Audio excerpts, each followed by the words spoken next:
Meus amigos, devemos nos afastar desse jornalismo tradicional aí, sempre tendendo para um lado ou para o outro, sempre tendencioso, porque não há imparcialidade nas notícias, não há imparcialidade no jornalismo. Abrindo ainda um parêntese, pode-se dizer que o jornalismo, de uma forma geral, a gente vê repórteres muito mal preparados, repórteres, sejam homens ou mulheres, muito mal preparadas, parece que com uma péssima formação, não é? Repórteres que vão fazer entrevistas e não sabem as informações mais básicas da história dos entrevistados, que passam vergonha e vexame em entrevistas e que muitas vezes recebem foras, recebem cortadas dos entrevistados, o que eu acabo achando ótimo porque é realmente falta de profissionalismo e de competência desses repórteres, dessas repórteres, e às vezes são ironizadas, debochadas ou recebem patadas dos entrevistados. Eu acabo achando bom, porque é uma incompetência brutal e o pior de tudo ainda, sem generalizações, porque nunca é bom a gente generalizar. Há exceções a regras, há um jornalismo competente com repórteres competentes, com pessoas mais sintonizadas e dedicadas. Mas é uma minoria. E bote minoria nisso, porque a maioria dos jornalistas são comprometidos, extremamente comprometidos, têm interesses inconfessáveis e alinhamentos políticos, pois é, e são cooptados, né? Além de que também temos que dizer que essa mídia barra jornalismo, imprensa, mídia, ela tanto faz favorecer alguém e colocar alguém no céu, como levar qualquer um para o inferno a qualquer momento, né? Dá para você perceber isso, ou seja, é um jornalismo que quem paga mais, quem paga melhor, quem oferece mais, fica no céu e é protegido. Quem paga menos ou não paga é ignorado, é colocado no ostracismo. Eu não sou a favor de um tipo de mídia desse, de imprensa, que boicota. Eu digo isso porque no meu lado artístico eu sei o que é isso. Eles boicotam artistas, eles boicotam situações, eles priorizam outras situações, eles favorecem alguns em detrimento de outros, eles, quando vão dar uma notícia sobre uma pessoa, se essa pessoa for alinhada politicamente e financeiramente com eles, eles dão a notícia de uma forma. Se for uma pessoa que não é alinhada política, eles dão outra conotação às notícias e às manchetes, né? Então vivemos num tempo que, além de toda essa matrix, né, temos essas ferramentas que só corroboram para o aumento das desigualdades, das revoltas, das tensões, das injustiças. Você vê que até mesmo nesses momentos de guerra, nesses momentos turbulentos, a imprensa informa, mas ao mesmo tempo ela dá sempre aquele toque de sensacionalismo e dá sempre também uma ênfase maior de acordo com o seu lado, com o seu viés político da história, né? Enfim, vivemos numa época de muita dificuldade, porque muitas vezes olhamos para todos os lados e não temos a quem recorrer. Se a imprensa poderia ser um mecanismo do popular, da pessoa simples recorrer, hoje em dia já não é. A imprensa, ela é também corruptível, ela é cooptada e ela favorece também as pessoas mais abastadas financeiramente. Ela tem interesses também inconfessáveis. A imprensa mergulha nisso. E eu digo mais, grande parte desses repórterzinhos que começaram ontem ou anteontem, já se acham a última bolacha do pacote. é um orgulho, é uma arrogância, é uma prepotência muito grande. Se acham estrelas porque aparecem na TV, se acham artistas, mesmo sem fazer arte nenhuma. Inclusive, no estudo da faculdade de jornalismo, eu cheguei a estudar e saí, ainda bem, mas no estudo da própria faculdade de jornalismo é alertado para que eles não se deixem levar, não se achem artistas e sim cumpram sua função de jornalismo. Mas a realidade é que eles acabam se achando artistas mesmo, figuras importantes, né, porque aparecem na mídia, porque tem um monte de baba-ovos que ficam batendo palma, e aí eles se acham extremamente importantes, artistas e estrelas. Muitas vezes é justamente essa arrogância que faz com que, na hora que eles vão entrevistar artistas de verdade e pessoas que têm algo a dizer ou a mostrar, eles se acham maiores do que a notícia e se acham maiores do que os convidados, do que os entrevistados. Essa que é a grande realidade de muitos repórteres e jornalistas e desse jornalismo horrível que nós vivenciamos hoje em dia, tirada as poucas exceções. Essa que é a grande realidade. Uma outra situação que eu queria pontuar nesse vídeo, que é um vídeo de alerta para todos vocês e também barra revolta, porque a gente também tem essa indignação, é com a classe médica. Também não podemos generalizar porque existem médicos humanos, humanistas, até espiritualistas, pessoas, médicos que conhecem a dimensão da espiritualidade, que trabalham também com espiritualidade e que por isso mesmo são diferenciados porque olham a pessoa de uma maneira realmente holística, não é? E não tem esses preconceitos com relação a quem tem dinheiro e quem não tem dinheiro. É claro que é a profissão deles e eles querem ganhar dinheiro, isso é normal, mas eles têm outros valores que às vezes fazem com que muitos médicos, nós sabemos, fazem caridade. Já conheci alguns e todo mundo deve conhecer algum que de fato médicos que fazem caridades, fazem cirurgias gratuitas, consultas gratuitas, encaminhamentos e tudo mais, e oferecem medicações gratuitas. Então a gente tem que ser justo ao dizer isso.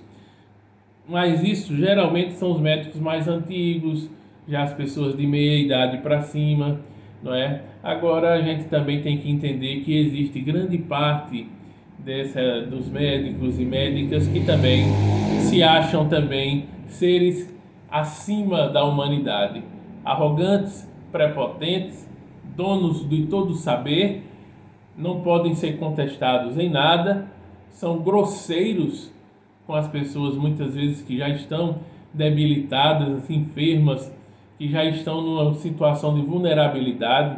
Eu já presenciei casos e já vi, já soube de casos que são para indignar qualquer um, indignar familiares, indignar qualquer ser humano, de médicos que tratam pacientes como um lixo, como uma lata de lixo, de tratar as pessoas com total desrespeito, desumanidade, grosseria, rispidez e arrogância e prepotência. Pessoas que já estão em situações de extrema vulnerabilidade, que já estão debilitadas fisicamente, psicologicamente e são tratadas como lixo. Sem falar naqueles que não olham nem na cara do paciente, que falam gritando, que são snobs, que são arrogantes, que se acham acima dos humanos, se acham seres acima dos humanos, né? E nem sequer olham no olho, não tratam com respeito, com dignidade humana as pessoas. Na hora de escrever uma receita, nem sequer olha para sua cara. E aqueles que passam as mesmas receitas e as mesmas indicações para todo mundo, aqueles médicos que fazem tudo o contrário de uma lógica, de um estudo que a gente entende que cada paciente, que cada pessoa é única. E tem muitos médicos que já têm as suas receitas prontas, até digitadas, prontas lá no seu birô, e eles entregam a mesma coisa para todo mundo. nutricionistas, endocrinologistas fazem muito isso. Não quero generalizar, mas eu já vi nutricionistas, endocrinologistas com receitas prontas digitadas e que entregam para todo mundo, como se fosse assim. E cada pessoa é um ser que merece respeito e que merece um tratamento individualizado, pormenorizado, individualizado. Então, sem dúvida alguma, há um desrespeito muito grande. Sem falar nos novinhos, que também, sem querer generalizar, mas existem muitos médicos novinhos e novinhas, filhinhos de papai, filhinhas de papai, que fizeram a faculdade e terminaram recentemente. Não se sabe nem até que ponto foram estudiosos na faculdade, ou se só o dinheiro comprou os TCCs, os diplomas e enfim, tudo isso que a gente sabe que existe, as maneiras de corrupção para chegar onde se quer. E tem gente que quer colocar na cabeça, que os próprios pais colocam na cabeça dos filhos, que eles têm que ser médicos, porque o pai é médico, quer que o filho seja médico, que a mãe é médica, quer que o filho seja médica, sem saber se eles têm vocação realmente para aquilo, se têm inclinação para aquilo. Alguns casos têm. Eu conheci já médicos que os filhos também são médicos e são bons. Pais, filhos são bons. Isso existe, toda profissão tem. Mas existem muitos outros que são colocados de goela abaixo. E aí a família banca tudo e eles vão e se formam. E eu já vi esses que se chamam os novinhos ou novinhas, boizinhos ou boizinhas, novinhos médicos extremamente arrogantes e despreparados. Arrumam logo um emprego porque tem influência social, influência política, são colocados logo para fazer alguns atendimentos e a gente percebe a inexperiência, percebe a incapacidade, percebe que eles não sabem dar diagnóstico nenhum, eles não sabem oferecer diagnósticos com precisão e eles não estão nem aí. Eles querem apenas ganhar o dinheiro deles, não olham nem direito na cara dos pacientes, passam qualquer coisa. Muitas vezes as pessoas ficam nas filas, nas esperas das UPAs, né, dos atendimentos populares pelo SUS e esperam 8, 10, 12 horas para serem atendidos, perdem um dia inteiro para serem atendidos, para no final o camarada receitar um remédio que a gente poderia ir na esquina num farmacêutico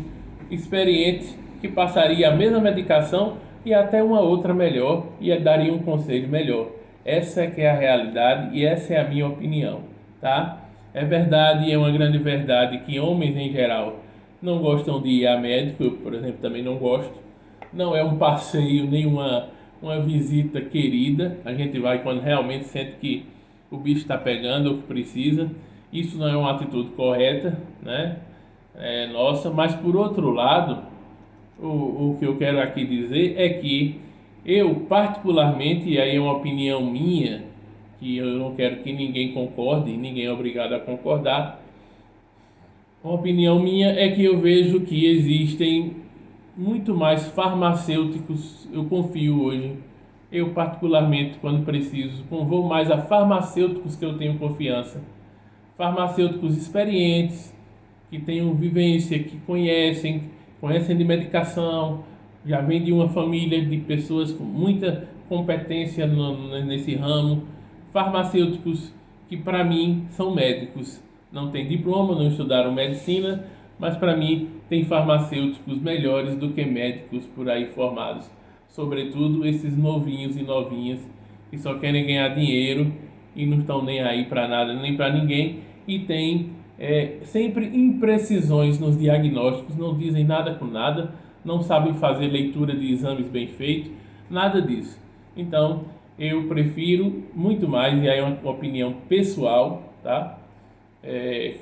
Eu prefiro muito mais recorrer a farmacêuticos competentes, comprovadamente, e experientes para uma indicação de uma medicação, para uma coisa, do que ir atrás de certos médicos por aí afora, esperar 12 horas por dia, 10, 12 horas, perder um dia todinho para ser atendido por certas figuras E ó, é mesmo que você não ter feito nada, porque eles vão passar para você algo óbvio que você mesmo se automedicaria. E aí eu não sou a favor também, nem quero fazer campanha para a automedicação. Só que existem casos e situações que a gente, usando a lógica, a gente pode fazer, na minha opinião, volto a falar, uma automedicação segura e que antes de esperar 8 horas numa fila para no final o médico lá vai passar a mesma medicação que você mesmo já sabia que poderia tomar. Essa que é a grande realidade, tá? Na minha opinião, e ninguém é obrigado a concordar com ela, mas na minha opinião é isso. Eu tenho muitas ressalvas a médicos e jornalistas por conta de tudo isso que eu falei. Mas volto a dizer, não generalizo porque ficou bem claro no que eu expliquei. Existem exceções à regra e ainda bem que existem, tanto no jornalismo como na medicina. Mas de uma maneira geral, é importante estar muito em alerta, porque infelizmente neste mundo de Javé, neste mundo do demiurgo, não poderia ser diferente. Até mesmo quando a gente procura um atendimento médico, nós somos colocados como bichos, somos desrespeitados, maltratados, humilhados, seja na saúde pública e até na particular, tá? E no jornalismo também, corrompido, comprado, vendido, onde existem as cartas marcadas e onde a imprensa pode exaltar uns e destruir reputações de outros e inventar, inclusive, mentiras e calúnias sobre outras pessoas. É a grande realidade que nós temos. É o mundo de cabeça para baixo, é o mundo do demiurgo e a gente percebe muito tudo isso. Então, muito cuidado ao procurar certos órgãos aí, porque a arrogância, a prepotência e a indiferença para com o ser humano, a frieza, a rispidez, são coisas gritantes. É isso que eu vejo, tá? Um grande abraço a todos. Se você gostou do vídeo, dá o like aí, tá? Por favor. Se inscreve no canal. É um canal de espiritualidade, tá? Mas que eu me permito, às vezes, a fazer análises e dar opiniões pessoais sobre algumas coisas, alguns temas que talvez não estejam diretamente ligados à espiritualidade, mas que indiretamente sim fazem parte do processo, porque tudo é espiritual, tudo está dentro da espiritualidade e me sinto aqui com abertura para isso, ainda bem que existe essa rede mundial de computadores que nos dá abertura para chegar aqui e dar opinião e poder se expressar e falar certas coisas importantes. Deixe o like, deixe o seu comentário e se inscreva no canal. Um grande abraço.